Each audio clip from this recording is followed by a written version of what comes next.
Bonjour les amis, c'est Cyril de Lille. Plus de travail, est-ce invivable? Nous sommes dans une époque extrêmement troublée. Énormément de gens ne peuvent plus travailler et c'est pour cela que je veux donner mon avis sur ce sujet-là. On entend beaucoup de personnes venir se plaindre sur les réseaux sociaux, dans des émissions de télévision, etc. Pour dire, eh bien, moi, il est hors de question que j'arrête de travailler, vous vous rendez pas compte, et quelle est, si moi je travaille pas, je vais mourir, et je vais mourir de faim, et tout le monde va mourir de faim.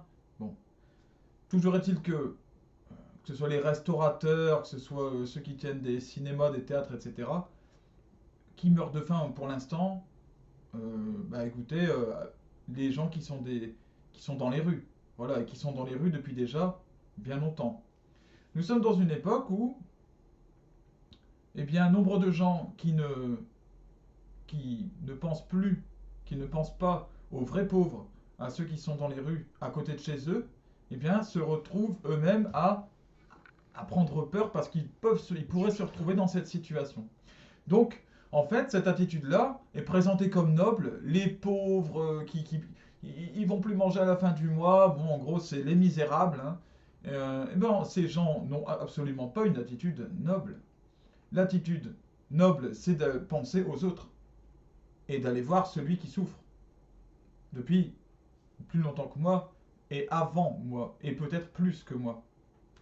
Nous sommes dans une époque où, ben non, chacun vient se plaindre pour soi, vient parler de soi, vient manifester pour soi, vient revendiquer pour soi, pour soi-même. Voilà. Et donc, nous voyons de nombreux personnages venir se pleurer ou se plaindre, hurler de colère parfois, euh, sur différentes plateformes, euh, pour parler du fait ils ne toucheront plus autant d'argent qu'avant. Quelle triste France. Le problème, au fond, quel est-il? Eh bien, c'est que euh, le travail est devenu un sens de la vie pour beaucoup de monde. Alors, parce que ça donne de l'argent, parce que ça donne une habitude de vie, quelque chose à faire tous les jours, parce que ça permet de faire vivre une situation. Hein, on s'est acheté une maison, on a une voiture qu'il faut nourrir en essence, on a des enfants qui sont inscrits à l'école, qui mangent à la cantine, et puis on a une fille qui prend des cours de solfège ou de je ne sais quoi. Voilà, puis on aimerait bien se payer des vacances. Voilà, c'est ça. Euh, Le problème de fond qui se pose pour énormément de Français aujourd'hui, alors ceux qui se plaignent sur les plateaux, mais pas seulement, il y en a plein, hein, c'est celui du sens de la vie. Quel est le sens de ma vie? Quel est le sens de votre vie? Quel est ce qu'on appelle le télos? Le télos, c'est-à-dire qu'est-ce qui vous fait vivre? Chacun pour vivre a besoin d'un but. Voilà. Alors pour certains, ça va être euh, avancer vers la vérité dans ce monde, certains vers la justice, d'autres vers la liberté. Ce sont là des points, des buts qui n'ont pas de limite, qui sont infinis, et donc qui peuvent mener vraiment à ce qu'on appelle une transcendance, c'est-à-dire être capable de sortir de soi-même. Voilà. Et, par contre, quand ce télos, quand le but de la vie, c'est de gagner de l'argent, c'est par exemple, à moi à 40 ans, je veux un boulot, un salaire de 3 000 euros, une femme, et puis deux voitures, un chien, trois enfants. Voilà. Ça, c'est le but de ma vie. Et je veux partir en Guadeloupe et puis aux Bahamas. Si le projet de vie est celui-là, si le but de la vie est celui-là, eh bien je m'expose à quoi? À la désespérance, au désespoir. Puisque ce but de vie, à un moment, il va être atteint. Si tant est qu'on y arrive. Et une fois que c'est fait, et alors, quelle est la suite? Sachant que ce n'est pas le fait d'avoir cette situation qui nous rend heureux. Chacun connaît cette expérience de je j'avance vers quelque chose, vers un but. Je pense que, je suis même persuadé que si j'avance vers ce but, ça ira mieux pour moi. Ça ira mieux quand j'aurai mon permis de conduire. Ça ira mieux quand j'aurai un travail. Ça ira mieux quand j'aurai réussi ce jeu vidéo. Aujourd'hui, c'est même ça. Et au final, on fait les choses. On obtient son permis, on obtient son travail, on obtient son bac. Et ben, on se rend compte que la vie, c'est toujours la même. Voilà, et que ça ne change pas grand-chose au final. Parce que ces buts sont limités. Ce sont des buts qui sont relatifs dans notre monde. Le véritable but que nous devons rechercher, il nous dépasse. Je parlais de la vérité, de la justice, de la liberté, l'amour, l'amour absolu. Ce sont des choses qui n'ont jamais de fin. Personne ne dit, bon maintenant on a assez de liberté, c'est bon, pas plus. Personne ne dit, il y a assez de justice là, on est vraiment à un niveau, le niveau limite de justice, pas plus. Non, ce sont des buts, des quêtes qui n'ont pas de fin. L'amour c'est pareil. On ne dit pas, bon là je les aime suffisamment, mes enfants je les aime suffisamment, mon voisin je l'aime suffisamment. Non, ce sont là des quêtes nobles. Et le but, l'absolu de tout cela, il s'appelle Dieu. Il nous dépasse. Il dépasse notre mort. Car le but, pour chacun d'entre nous, c'est censé d'avoir un but de vie qui dépasse notre mort. Et non pas qui s'arrête avant notre mort ou au moment de notre mort.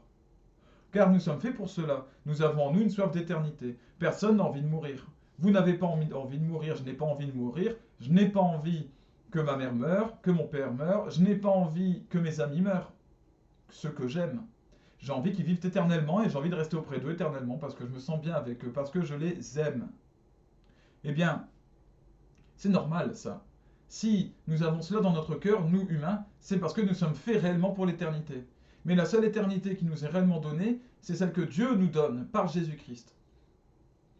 Ces personnes qui pleurent, qui ont la sensation qu'elles vont mourir de faim et qui en appellent au secours de tout le monde, sont des personnes qui n'ont pas la foi, qui n'ont pas conscience que quelqu'un est là pour eux, que celui qui a tout créé les tient dans sa main toutes les circonstances, tout ce qui est en train de se passer.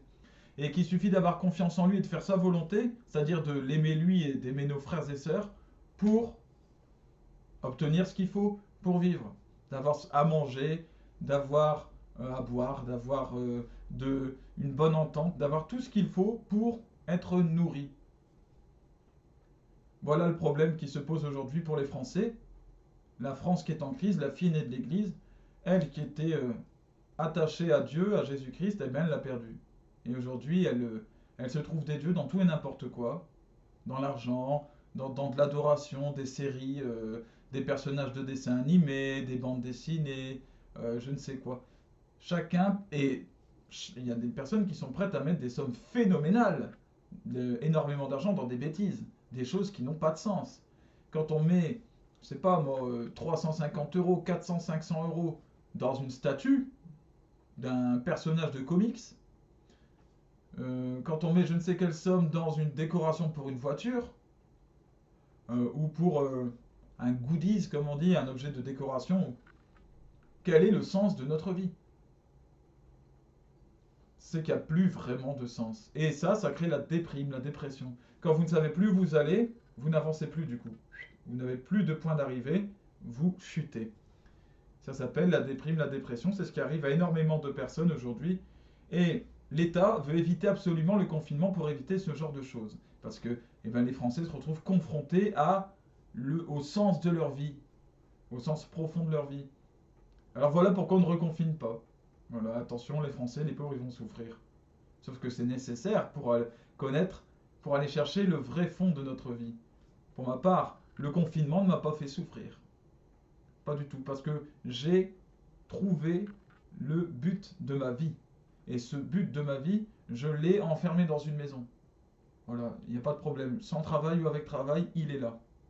Mort, voilà, vivant maintenant ou mort, il est là. Il dépasse tout. Et bien que le Seigneur vous permette, vous aussi, d'accéder au vrai sens de votre vie. Posez-vous ces bonnes questions. Et que Jésus-Christ vous bénisse, vous et tous vos proches. À bientôt.